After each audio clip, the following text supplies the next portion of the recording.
Shri Atirajaya Vivekananda Suraye Satchit Sukha Swarupaya Swami Tapaharine Om Shanti Shanti Shanti.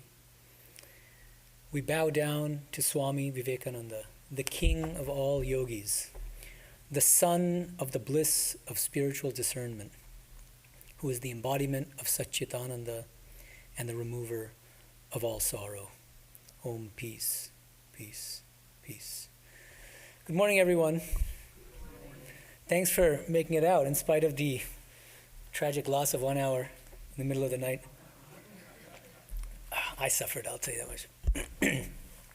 But we all made it, so I appreciate it. I'll be speaking today on a topic that's close to my heart, no pun intended. It's on the heart of Swami Vivekananda. Swamiji, he was many-sided. And I think we too often think about him as this great mind, as this great intellect. That's certainly how I first saw him, actually.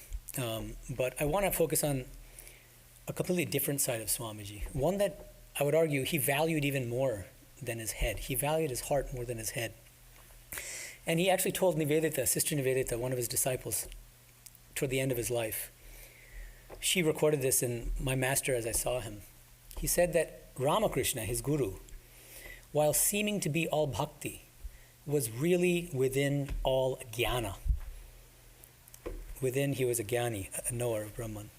But Swamiji himself, Swamiji said to Nivedita, apparently he was all jnana, but he was in fact full of bhakti, and thereby he was apt to be as weak as any woman. That's a little, not very PC. Anyway,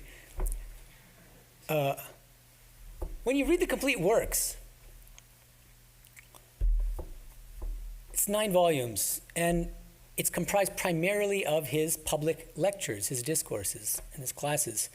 And so the intellectual side of Swamiji is very prominent. That's what I would say. In his public persona, he would tend to teach Vedanta, and specifically non-dual Vedanta. But if you read his poems, if you read his letters,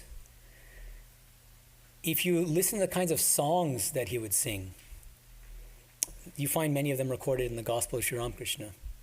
You see a completely different side of Swamiji. You start to understand, you start to get a glimpse of the great heart that Swami Vivekananda had. When I was doing my PhD long back before I joined the order, the first book of Swamiji's I read, I'm trying to remember, I think it was Raja Yoga. And the moment I read it, I found it so inspiring because I was an agnostic at the time. And this book was so rationally convincing and powerful that it kind of woke me up from my agnostic slumber and made this very powerful rational case for religion and spirituality. But fortunately, I also got my hands on, it sort of fell into my hands in a way, that's another story. Swami Nikhilanandaji's biography of Swami Vivekananda. It's an incredible biography. I recommend it to anybody who hasn't read it yet. And I discovered the heart side of Swamiji. You get everything, the whole picture, but so it wasn't just from reading Raja Yoga, some of his works, but also from reading his biography, his life, that you get a fuller picture of Swamiji and what he was about. I was so excited by these 2 books that I ordered the whole 9-volume complete works of Swami Vivekananda from India, and I was in California, in Berkeley. And the cost of the shipping was more than the cost of the books themselves. And I just devoured the 9 volumes, I remember, in like a year and a half during my PhD. And the rest is history. But these are the 2 books, Raja Yoga and Nikhilanandaji's biography of Swamiji. That I wanted to be a monk before I read any of those books, but just from reading Gita. But after reading those books and then the complete works, I was convinced that Vivekananda, Ramakrishna, they're my gurus, and I want to join the Ramakrishna order. So today I want to focus on the heart of Swami Vivekananda, his love, his compassion. And I want to make the case that in his heart of hearts, Swamiji was actually a bhakta. He was a devotee whose main spiritual practice And his most important contribution to humanity was to serve humanity with universal love and compassion. One reason why making this case is a little bit difficult is because he didn't wear his bhakti, his emotions, his love, his compassion on his sleeve in the way that other people do. And I would argue that the reason is because it was too precious to him. He kept what was most precious to him completely private. And I'll give you some examples in the course of the talk. So in terms of the structure of the talk, it'll just have two parts. In the first part, I want to look closely at how his guru, Sri Ramakrishna, trained and groomed him, spiritually and intellectually, because I don't think it's been thought about and discussed deeply enough, actually, and carefully enough. And the main argument I'll be making in this section is that Sri Ramakrishna trained Swamiji, his beloved Narendra, to be a vigyani, a special kind of bhakta he calls a vigyani. We'll talk about what that means in a second, who strives to help and serve others in a spirit of worship by trying to see the same divine in all beings. And then, for the remainder of the talk, I want us to reflect on, meditate on some very powerful and moving incidents from Swami Vivekananda's life, which illustrate his great heart. And it's not story time. There are stories, and it'll be kind of like storytelling, but with a profound spiritual purpose, which I'll get to. I'll call it a guided dynamic meditation. How about that? Sounds fancy? All right, so let's start first with Sri Ramakrishna's spiritual training of Swamiji, of Naren. Swamiji himself gives a clue as to how Sri Ramakrishna trained him in the following statement, which a lot of people quote. Swamiji says, Sri Ramakrishna used generally to teach dualism. As a rule, he never taught Advaitism, but he taught it to me. I had been a dualist before. So this gives us some clues as to the way that Sri Ramakrishna taught him. But I think it could also easily be misunderstood or kind of oversimplified. Some people take this to mean the following. When Naren first came to visit Sri Ramakrishna, he was a follower of the Brahmo Samaj, which is a theistic Hindu reform organization which believed in God as formless but personal, nirakara but saguna. And so he was a follower of he was a bhakti. He was a devotee and a dualist in that sense, that he thought of himself as different from God, and he would worship God and think of himself as a servant of God, for instance. And people will then say, so then what Sri Ramakrishna did was teach him Advaita in the sense of Shankara's classical Advaita Vedanta. And then he realized that actually he was one with God as non-dual pure consciousness. And then he realized that this world of names and forms is an illusion. It's a dream. And a lot of people tend to understand Sri Ramakrishna's training of Swami Vivekananda in this way. I wrote a book on Swami Vivekananda, which was published a couple of years ago, called Swami Vivekananda's Vedantic Cosmopolitanism. And the first chapter of this book goes into the detail of exactly how Sri Ramakrishna trained the young Naren. And what I would argue, I'm actually arguing against this interpretation that I just suggested. And I argue that Sri Ramakrishna trained Swami Vivekananda in two phases, and that it's very important to keep these phases distinct and understand what each of these phases consist in. First phase is from 1882, when he first met Sri Ramakrishna, to 1884. And the second phase is from 1884 to 1886, when Sri Ramakrishna leaves his body in August 1886. Okay, so let's take them one at a time.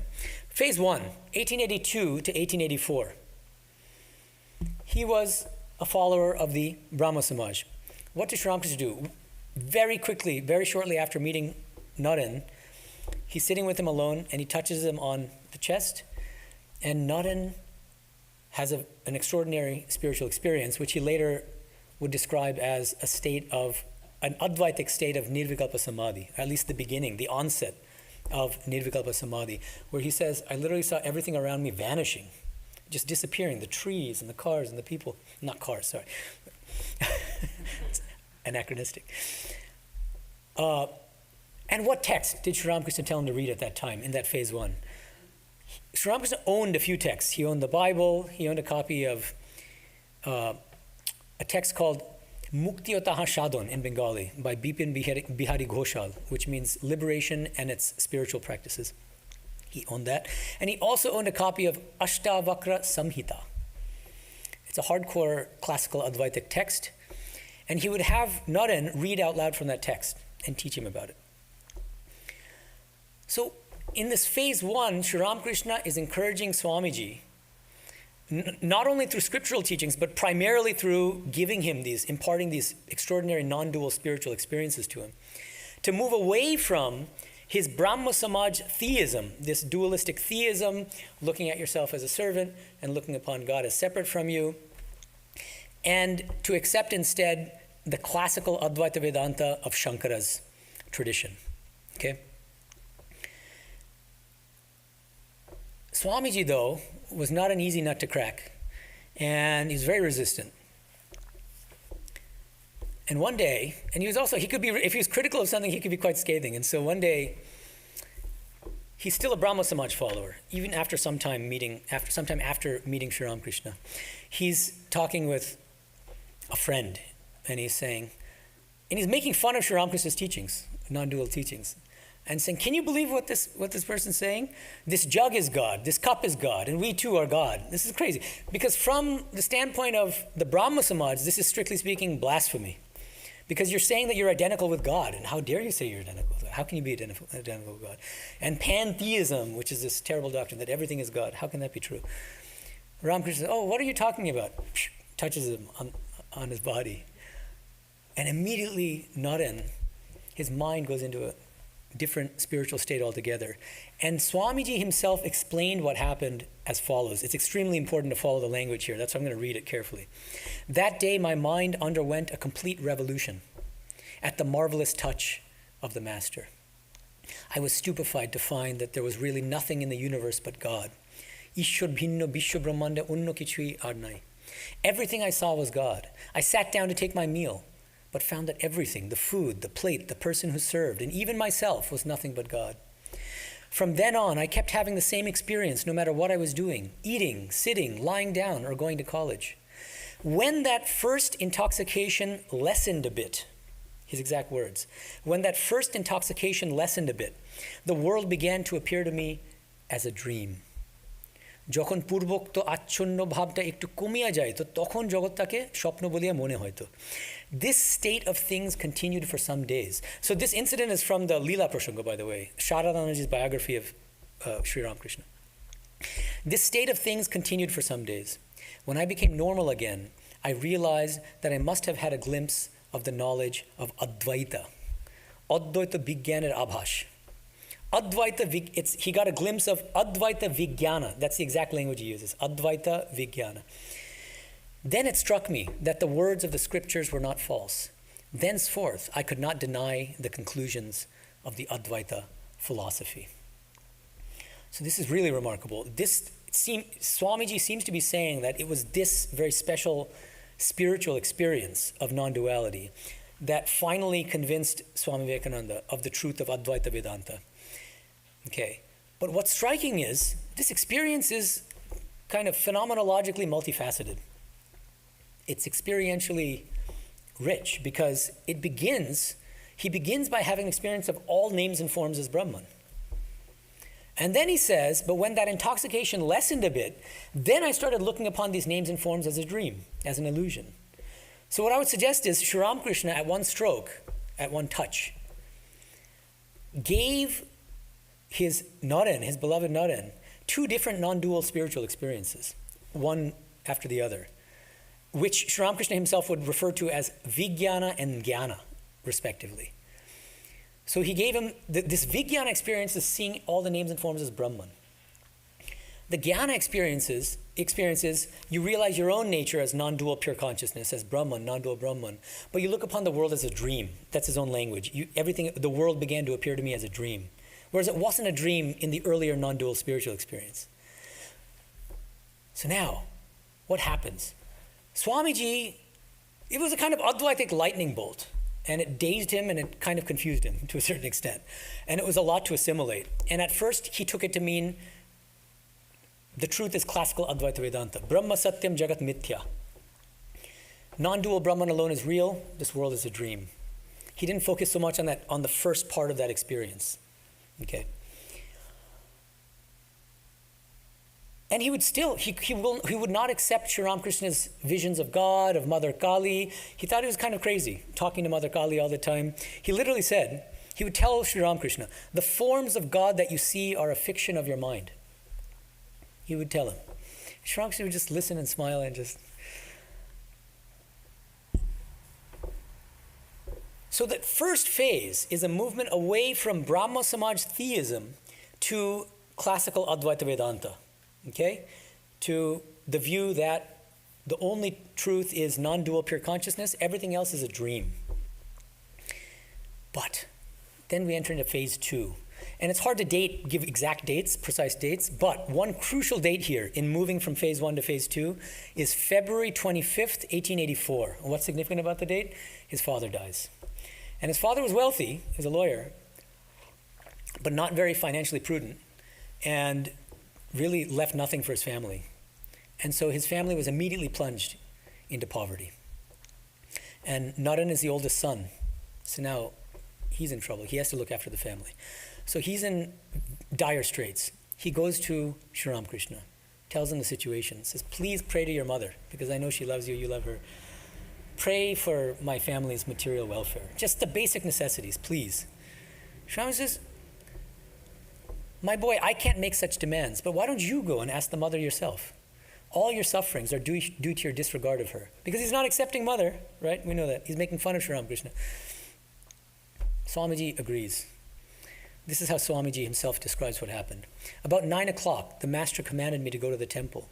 As I went, I was filled with a divine intoxication. My feet were unsteady. My heart was leaping in anticipation of the joy of beholding the living goddess and hearing her words. Reaching the temple, as I cast my eyes upon the image, I actually found that the Divine Mother was living and conscious, the perennial fountain of divine love and beauty. I was caught in a surging wave of devotion and love. In an ecstasy of joy, I prostrated myself again and again before the Mother and prayed, Mother, give me discrimination, give me renunciation, give unto me knowledge and devotion. Grant that I may have an uninterrupted vision of Thee, O Mother. A serene peace reigned in my soul. The world was forgotten. Only the Divine Mother shone within my heart. This is the incident that makes him... This is all Sri Ramakrishna's play, of course. But finally, Swamiji accepts Divine Mother, the reality of Shakti. This is a crucial transition from phase 1, where non-dual, impersonal Brahman alone is real. Even the personal God is a lower reality. It's a lower truth. And so bhakti, devotion, is a lower practice. Right? That's the phase 1 view that he had. Now in phase 2, he accepts the reality of Shakti. And he sees that Shakti is as real as non-dual Brahman. And he starts developing bhakti in his heart. Sri Ramakrishna is overjoyed, and he tells somebody the next day with unfeigned delight.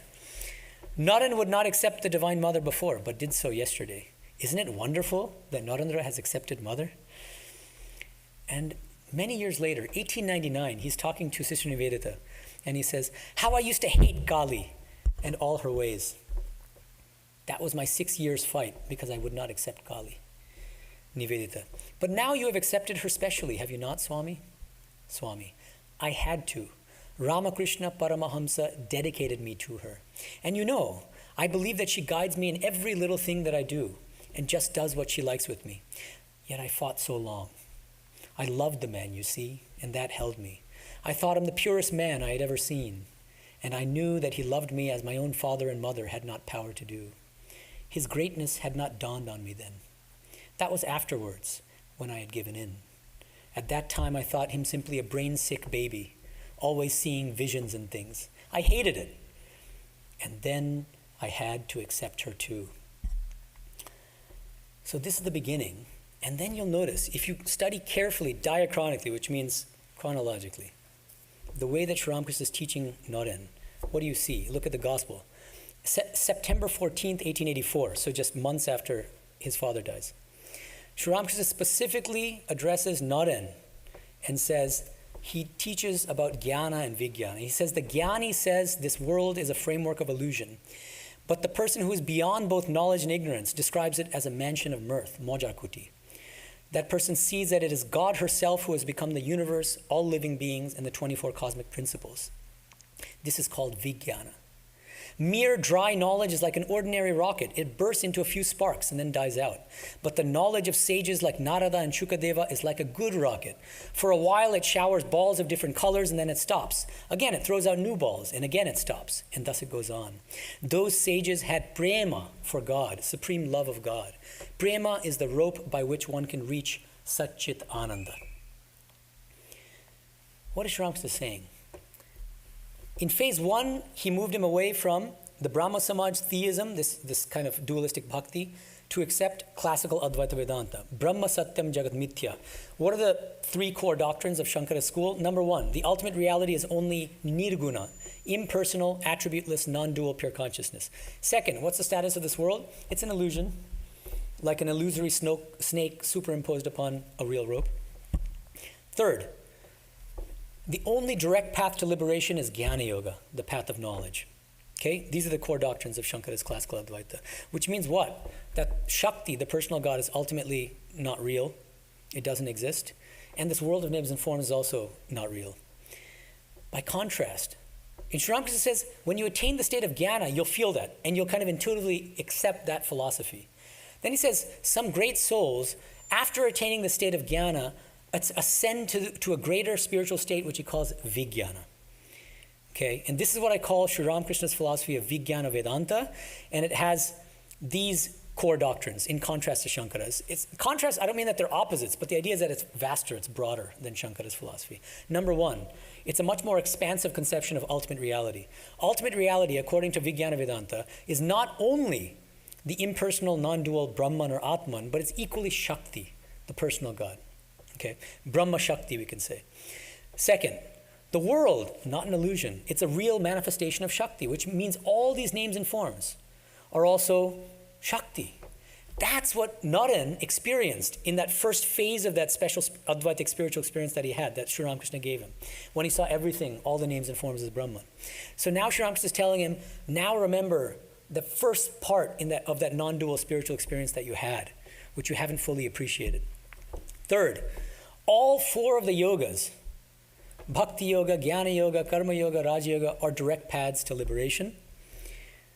And so then now, because of that, from the standpoint of Vijnana Vedanta, Bhakti and Jnana, the path of devotion, the path of knowledge, are placed on an equal footing.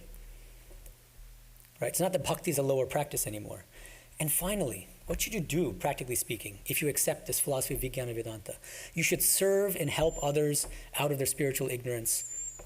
And that's a much greater goal than striving for your own liberation. In fact, what Sri Ramakrishna would often say is, Jnanis are selfish. He'll use this very strong language about these people who have realized non-dual pure consciousness. What can be better than that? He calls them selfish. And he says they're like a hollow piece of driftwood that sinks if even a bird sits on it. And he says, by contrast, Vijnanis like Narada, he's teaching not in this specific teaching. They're like a huge log that not only can float across to the other shore, but can carry many animals and other creatures as well. Who are these Vijnanis? He mentions Narada. Sri Ramakrishna in another place says, I do not have the nature of a Jnani. The Divine Mother has kept me in the state of a Bhakta, a Vijnani. This is from the Gospel. So Sri Ramakrishna now, in the second phase, is telling Naren, now that you accept classical Advaita, now I want to teach you an even richer and more compassionate form of non-dualism, a more radical non-dualism, actually, that will allow you to realize your full potential, because liberation is nothing to you. You were liberated before you came to this earth. That's not your purpose here. And so one day, he's talking about Vaishnava practices, and one of them is exercising compassion, daya, toward other creatures. And he goes into a spiritual state of ecstasy. And he says, compassion, who are we to exercise compassion, to practice compassion? We're like worms crawling on the earth. For us, there is only Shiva Jnane Jiva Seva, which means we should serve others in a spirit of worship by seeing the same divine in all beings. You can only really understand this spiritual practice from the standpoint of Vijnana. If you see the world as a dream, why serve it? If you're in a desert and you're thirsty, and you see something, and you think that there's an amazing, pond there, a body of water, you'll rush to it and you try to drink. But if you get close and you realize, it was a mirage, Are you still going to drink from the water? No. They'll call you crazy. Same thing. If you really look upon this world as a dream, why in the world would you serve others? Why would you do it? Just wake up from the dream. That should be your priority. So Shankara's classical Advaita is not able to justify Shiva Jnana Jiva Seva. Sri Ramakrishna's Vigana Vedanta does, because each person is a living and fully real manifestation of the divine. And so what should you do? Serve them in a spirit of worship. Sri Ramakrishna, this is recorded in the Gospel, 11th March 1886, just a few months before he leaves his body. Sri Ramakrishna specifically looks at Naren and says, the doctrine of Maya is dry. Repeat what I said. Sri Ramakrishna is telling him this, repeat what I said. Narendra, Maya is dry. What is Maya? The doctrine of classical Advaita that Jagat is mithya, that this world is a dream, that it's ultimately illusory. Ramakrishna affectionately stroked Narendra's face and hands and said, your face and hands show that you are a bhakta. But the jnani has different features. They are dry. Even after attaining jnana, the jnani can live in the world retaining vidya maya, the maya of knowledge. That is to say, bhakti, compassion, renunciation, and such virtues. He's telling Naren that you're a vijnani, you're not just an ordinary jnani. Then he says in another place, could one who is a dry jnani have such eyes? Jnana and feminine bhakti are blended in you. And then comes the watershed moment. July or August 1886, we don't know the exact date. Naren is in Kashipur. Sri Ramakrishna he's about to leave his body within a month. And Naren still is clinging to this classical Advaitic ideal of just immersing yourself in Nirvikalpa Samadhi, and ideally, hopefully, get rid of the body in the state of Samadhi. Good riddance to this illusory world. And he tells Sri Ramakrishna, please, I know that if you gave it to me, you would give it to me you can give it to me in a second. Nirvikalpa Samadhi. I just want Samadhi. Once in a while, I'll get a little bit of milk in my throat so I can just keep going. That's it. I want Samadhi. And Sri Ramakrishna gives him the scolding of his lifetime. Shame on you. You are asking for such an insignificant thing. I thought you would be like a great banyan tree, and that thousands of people would rest in your shade. But now I see that you are seeking your own liberation. Remember what he says about the jnani versus the vijnani. There is a state higher than that. It is you who sing, O Lord, thou art all that exists. Jnana is nothing for Naren, because he already had jnana from his birth. He's not here for karmic reasons. He's here to serve humanity, to help them out of their spiritual ignorance. You're a vijnani, Naren. You need to realize that. And this is the watershed moment. It was cumulative, right? But in this phase 2, this was the priority of Sri Ramakrishna. Moving him away from Shankara's classical Advaita, where you look upon this world as a dream and you place Shakti on a lower footing. It's not ultimately real than the Brahman. To accepting Vigana Vedanta. Swamiji, for the rest of his life, what you find, if you study his life carefully, look at his teachings also, is that he gradually evolves. The evolution is really about manifesting that inner bhakti, that devotion and that love that was within him. But you find that toward the end of his life, he just becomes an out-and-out devotee of mother, actually. And there's a famous Kshir Bhavani incident in 1898 when he goes to a temple for Divine Mother, Kshir Bhavani. And it's in a very dilapidated condition. It's in ruins. And in a moment of pique, he says, if I were there at the time when the Muslims came and ruined the temple, I would have defended you, O Mother. And he has this extraordinary spiritual experience where Mother herself talks to him, literally talks to him and says, what can you do? Shall I protect you or shall you protect me? And Swamiji says after that, since hearing that divine voice, I cherish no more plans. The idea of building mutts, etc., I have given up. As Mother wills, so it will be. He tells Sister Christine in a letter from 1898, never mind, Mother knows what is best for us. She will show the way. I am now in bhakti. As I am growing old, bhakti is taking the place of jnana. He tells Mary Hale in a letter from 1900, Kali worship is my special fad. You never heard me preach it or read of my preaching it in India. I only preach what is good for universal humanity. If there's any curious method which applies entirely to me, I keep it a secret, and there it ends. I must not explain to you what Kali worship is, as I never taught it to anybody. These are extraordinary revelations, actually, about his inner spiritual life. We don't get any sense of that from his public lectures. He consciously hides this aspect of his personality. this extreme bhakti, his love for mother. So now, with all this in the background, remember this training, Sri Ramakrishna's training of Swamiji in 2 phases, and he moves him away finally from being a jnani to being a vigyani. That changes his entire life. And his entire life, these amazing incidents in his life, they illustrate a vigyani making Advaita, making non-dualism practical in their day-to-day life. So that's what I'd like to talk about for the rest of the talk. Swami Chaitanyaji was here a few weeks ago. I unfortunately was in Tucson at the time, so I missed the talk. But I heard that he gave a talk on static meditation versus dynamic meditation. Is that right? And I think that's a lovely distinction to make. And static meditation is what, if you're initiated, what your guru will teach you to do, which is you visualize God in your heart, your Ishta Devata, and you repeat a mantra usually, and so on. Dynamic meditation is what? You meditate on different incidents in the life of God as you see it, or divine beings, or highly evolved souls. That itself is a very profound meditative and spiritual practice. It's just that it's a dynamic form of meditation. So what I'd like to invite you to do with me for the rest of this talk is a kind of group dynamic meditation where we meditate on some truly moving incidents from Swamiji's life, which demonstrate his great compassion. This isn't ordinary human compassion. You always have to keep in mind that background that we just discussed, which is that this is the compassion, the spiritual compassion of a vigyani. Okay. And what's the purpose? Is it just, he's all the way up here and we're down here. So how is it useful to us? Because if we really meditate with great concentration and devotion and love, what happens? We're able momentarily at least to get a glimpse of that vijnana state of universal love and compassion. So we know what we need to strive for in our day-to-day life. So, you all, I'm sure, have your own favorite incidents, and I won't be able to talk about all of them, of course. I'm just going to mention a few. Shortly after Sri Ramakrishna leaves his body, they're in a dilapidated monastery, Boranagar. Swamiji, one thing about him is that he didn't wear his emotions on his sleeve much. And so Sri Ramakrishna passed away, and the other brother disciples are really just, depressed and miserable and crying. He seems quite stoic. There's a very touching incident.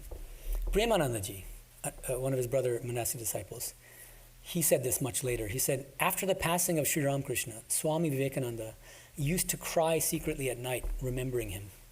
He used to cry so much that his pillow would get fully wet, and I would put it in the sun in the morning to dry. There's another incident involving another wet pillow. This time, right after he comes to the US for the first time, he gives this extraordinary address at the World's Parliament of Religions in Chicago on September 11th, 1893. We all know that.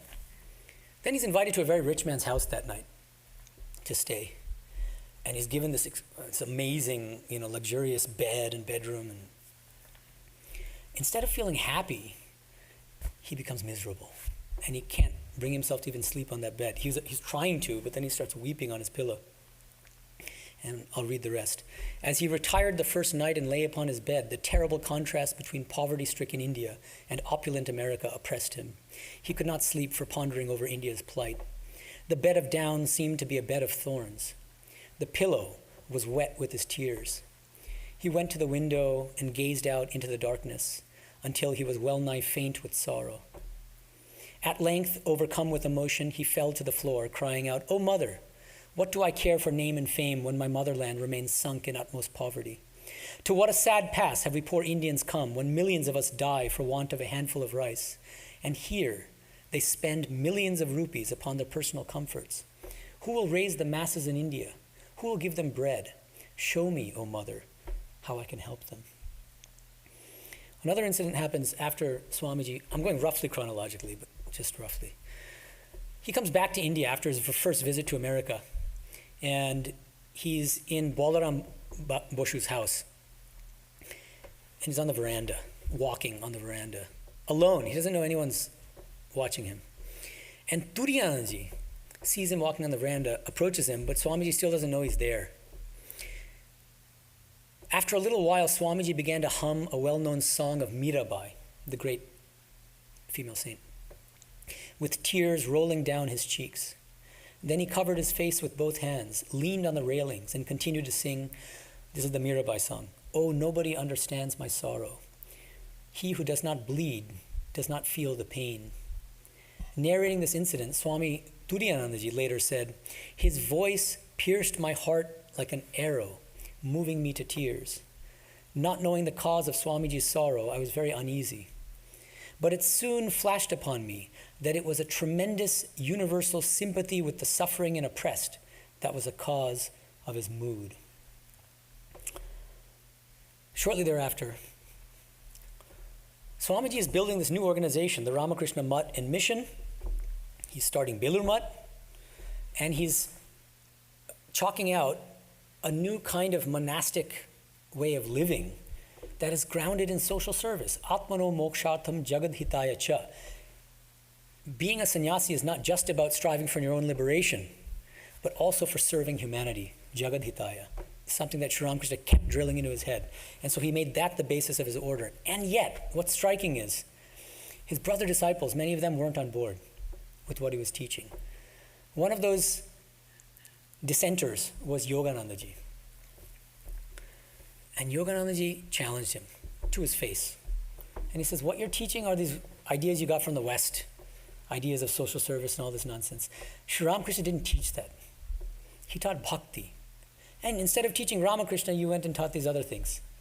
And now you're starting a monastic order based on these principles that are not in line with Sri Ramakrishna's teachings. So he's really giving Swamiji a hard time here. Now this is Swamiji at his scathing, polemical best. Swamiji says, "What do you know? You are an ignorant man. What do you understand of religion? You are only good at praying with folded hands. Oh Lord, how beautiful is your nose. How sweet are your eyes. And all such nonsense. And you think your salvation is secured and Sri Ramakrishna will come at the final hour and take you by the hand to the highest heaven? Study, public preaching, and doing humanitarian works are, according to you, Maya, because he said to somebody, seek and find God first. Doing good to the world is a presumption. As if God is such an easy thing to be achieved. As if he is such a fool as to make himself a plaything in the hands of an imbecile. You think you have understood Sri Ramakrishna better than myself? You think jnana is dry knowledge to be attained by a desert path, killing out the tenderest faculties of the heart? Your bhakti is sentimental nonsense, which makes one impotent. You want to preach Sri Ramakrishna as you have understood him, which is mighty little. Hands off. Who cares for your Ramakrishna? Who cares for your bhakti and mukti? Who cares what your scriptures say? I will go into 1,000 hells cheerfully if I can rouse my countrymen, immersed in tamas, to stand on their own feet and be men inspired with the spirit of karma yoga. I am not a follower of Ramakrishna or anyone, but of him only who serves and helps others without caring for his own bhakti and mukti. The Swami's voice was choked with emotion. His body shook and his eyes flashed fire. Quickly he went to the next room. A few moments later, some of his brother disciples entered the room and found him absorbed in meditation, tears flowing from his half-closed eyes. After nearly an hour, the Swami got up, washed his face, and joined his spiritual brothers in the drawing room. His features still showed traces of the violent storm through which he had just passed, but he had recovered his calmness.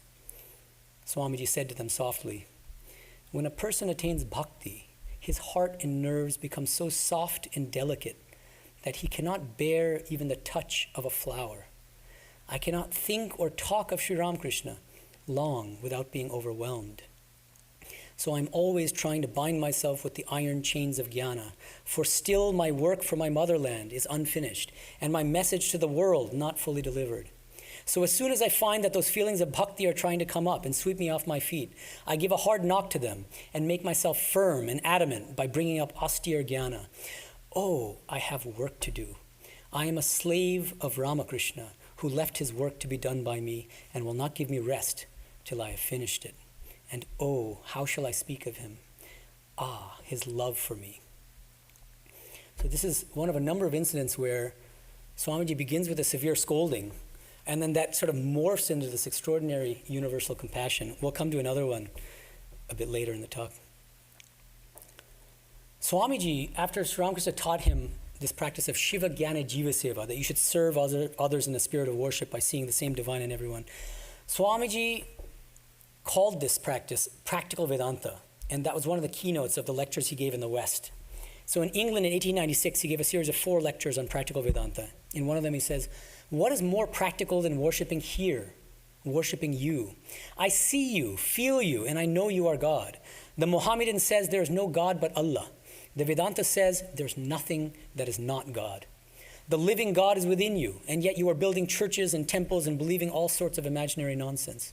The only God to worship is the human soul in the human body." And he says in an 1897 letter to Mary Hale, May I be born again and again and suffer thousands of miseries, so that I may worship the only God that exists, the only God I believe in, the sum total of all souls, and above all, my God the wicked, my God the miserable, my God the poor of all races, of all species, is the special object of my worship. I, fools, neglecting the living gods and his infinite reflection with which the world is full, and running after imaginary shadows, him worship, the only visible, and break all other idols. And later he wrote an amazing poem in Bengali called Shokar Proti, translated as To a Friend. And I'll just read 2 stanzas from that. Listen, I will speak to you from my heart. I have discovered the true essence of life. There is only one ferry that can take us across the terrible ocean of samsara, buffeting us with its waves. Mantras and rites, control of breath, disputation, philosophy, science, renunciation, enjoyment, all are mere delusions of the mind. Love, this is the soul treasure. From Brahman down to the worm and atom, in all things the same God of love dwells. Friend, offer mind, life, and body at their feet. These are God's various forms right in front of you. Rejecting them, where are you looking for God? One who loves all beings truly serves God. Toward the end of his life, when he's in Belur training a young brahmacharin, a novitiate, monastic novitiate, he's teaching him a pretty abstruse text. It's Sayanacharya's commentary on the Vedas. And his friend Girish Chandra Ghosh, the famous playwright, he happens to visit him at that time, and he sees him teaching this text. Swamiji teases Girish and says, "Well, GC," Girish Chandra Ghosh, so he calls him GC. "Well, GC, you have spent your whole life with Krishna and Vishnu. You are quite innocent of the Vedas and other scriptures." Girish says, "Hail Sri Ramakrishna, the very embodiment of the Vedas." Then what does Girish do? He says, now, he starts painting this picture, this really terrible picture of the suffering of his fellow Indians throughout the country. This is, remember, British colonial times. All the poverty, the starvation of the masses, the humiliation of Hindu women, the ill health everywhere. And then he says to Swamiji, "Now please tell me, do your Vedas teach us how to remedy the state of affairs?" As the Swami listened to his friend's words, he could hardly suppress his emotion. At last, it broke all bounds, and he burst into tears. And then Girish turns to that novitiate and says, "Perhaps you have always admired your teacher's intellect. Now you see his great heart." In the early 1890s, so now I'm actually breaking chronology, sorry about that, but there's a reason for it. Early 1890s, he's a wandering sannyasin, and he's visiting the Maharaja of Khetri, one of his friends, a king. And the king invites him to listen to the singing of a courtesan, a woman. And Swamiji says, "No, I'm a sannyasin, so I can't do that. That would break my monastic code." And this girl overhears that, and she's very hurt that he's not attending her performance. And she starts singing the song. And as she starts to sing the song, the scales fell from his eyes, he himself says. And then he goes and listens to the rest of her song. That song, he later says, was a turning point in his life. So I'll just read you the lyrics of that song from Surdas. "O Lord, look not upon my evil qualities. Your name is same-sidedness. If you so desire, you can take me across the ocean of birth and death. Liberate me. One piece of iron is the image used in worship, and another the butcher's knife. But to the philosopher's stone there is no difference. It turns both alike into gold. One body of water is called a rivulet, and another is a roadside ditch filled with murky water. But when they both fall into the Ganga, they become the same color and are called the river of the gods. And then the song ends, the individual soul and the absolute are called by different names, but Surdas argues difference arises where there is ignorance. So why does a knower of truth differentiate the two? So again, this is like Ramakrishna's scolding of him at the end of his life. You're a non-dualist, and if you're a true non-dualist, a radical non-dualist, then you're going to see the divine in everyone. How can you make differentiations of that sort? And that was really a watershed incident, because later, in 1896, he wrote a letter to Francis Leggett, whom he called frankincense. At 20 years of age, I was the most unsympathetic, uncompromising fanatic. I would not walk on the footpath on the theater side of the streets in Calcutta. At 33, I can live in the same house with prostitutes and never would think of saying a word of reproach to them. Is it degenerate? Or is it that I'm broadening out into the universal love, which is the Lord himself? Again, I have heard that if one does not see the evil around him, he cannot do good work. He lapses into a sort of fatalism. I do not see that. On the other hand, my power of work is immensely increasing and becoming immensely effective. Some days I get into a sort of ecstasy. I feel that I must bless everyone, everything, love and embrace everything. And I do see that evil is a delusion. I'm in one of those moods now, dear Francis, and I'm actually shedding tears of joy at the thought of you and Mrs. Leggett's love and kindness to me. I bless the day I was born. I have had so much of kindness and love here, and that love infinite that brought me into being has guarded every one of my actions, good or bad. Don't be frightened. For what am I? What was I ever? But a tool in his hands, for whose service I have given up everything, my beloved ones, my joys, my life. He is my playful darling. I am his playfellow. There is neither rhyme nor reason in the universe. What reason binds him? He, the playful one, is playing these tears and laughters over all parts of the play. Great fun, as Joe says. I have learnt a thing or two. Beyond reason and learning and talking is the feeling, the love, the beloved. I, Sake, fill up the cup, and we will be mad. Yours, ever in madness, Vivekananda.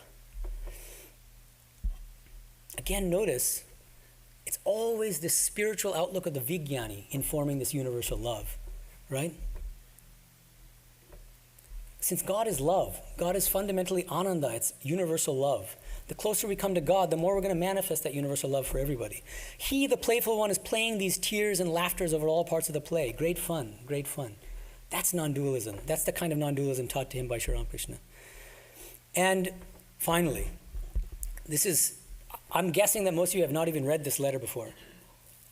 I'm sure you heard of some of the other incidents, but this one, I bet most of you haven't heard. And I want to share it with you. It's one of my favorite letters.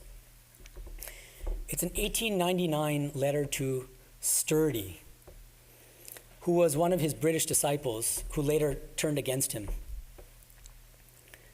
And it's another instance, remember I said that sometimes Swamiji's universal love and compassion comes in the form of a scolding.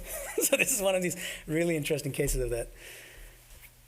Because Sturdy when he starts turning against him, he starts accusing him of not being a true monk, deviating from his monastic principles. Why? Because he's living in luxury. And he trots out these different accusations about how luxurious he's been leading his life in the West and so on. Swamiji answers, November 1899, My dear Sturdy, this is not to defend my conduct. Words cannot wipe off the evils I've done, nor any censor stop from working the good deeds, if any. For the last few months, I've been hearing so much of the luxuries I was given to enjoy by the people of the West. Luxuries which the hypocrite myself has been enjoying, although preaching renunciation all the while. Luxuries, the enjoyment of which has been the great stumbling block in my way, in England at least. I nearly hypnotized myself into the belief that there has at least been a little oasis in the dreary desert of my life, a little spot of light in one whole life of misery and gloom, one moment of relaxation in a life of hard work and harder curses. Even that oasis, that spot, that moment was only one of sense enjoyment. I was glad. I blessed 100 times a day those that had helped me to get it, when lo, your last letter comes like a thunderclap, and the dream is vanished. I begin to disbelieve your criticisms, have little faith left in all this talk of luxuries and enjoyments and other visions memory calls up. These I state, hope you will send it round to friends if you think fit and correct me where I'm wrong. I remember your place at Reading, where I was fed with boiled cabbage and potatoes and boiled rice and boiled lentils 3 times a day, with your wife's curses for sauce all the time. I do not remember your giving me any cigar to smoke, shilling or penny ones, nor do I remember myself as complaining of either the food or your wife's incessant curses, though I lived as a thief, shaking through fear all the time and working every day for you. And I'm skipping some things. I remember Mrs. Sturdy giving me a dinner and a night's lodging in her place, and then the next day criticizing the black savage, so dirty and smoking all over the house. With the exception of Captain and Mrs. Sevier, I do not remember even one piece of rag as big as a handkerchief I got from England.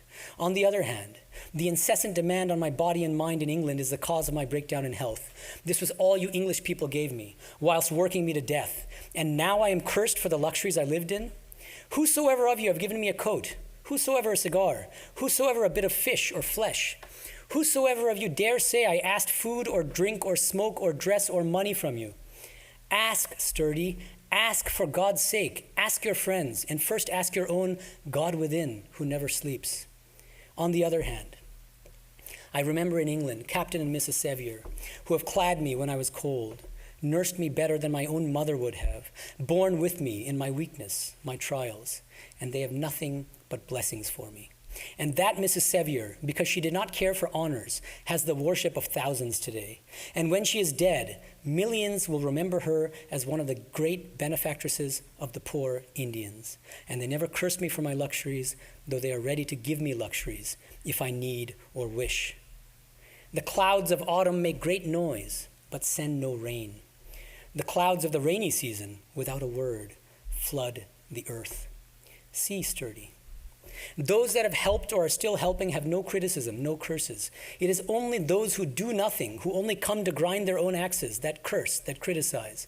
That such worthless, heartless, selfish rubbish criticize is the greatest blessing that can come to me. I want nothing so much in life as to be miles off from these extremely selfish axe grinders. Then the letter takes a turn. It's a remarkable tonal shift. Well, Sturdy, my heart aches. I understand it all.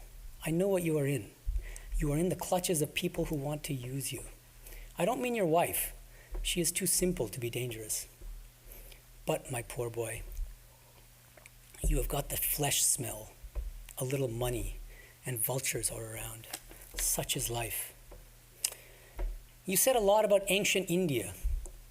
That India still lives, Sturdy, is not dead. And that living India dares even today to deliver her message without fear or favor of the rich, without fear of anybody's opinion, either in the land where her feet are in chains, he means India, or in the very face of those who hold the end of the chain, her rulers, England.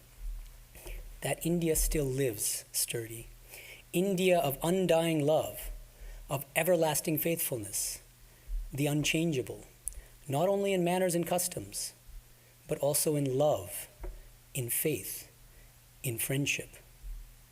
And I, the least of that India's children, love you, Sturdy, with Indian love, and would any day give up 1,000 bodies to help you out of this delusion. Ever yours, Vivekananda. Thank you.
So, announcements.